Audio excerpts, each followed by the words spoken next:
تغذية علاجية ومفيدة.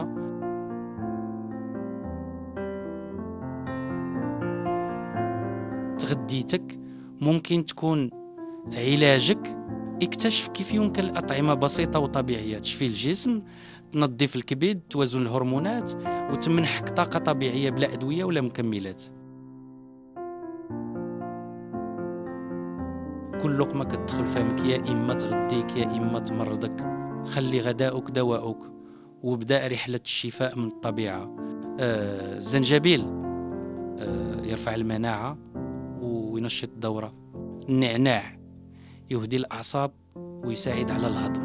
الزعتر مضاد للبكتيريا ويقوي التنفس. حبة البركة تقوي الجسم كامل. فوائد التغذية العلاجية: تعزيز المناعة، تنقية الجسم من السموم، تنظيم السكر والكوليسترول، تحسين الهضم والطاقة اليومية.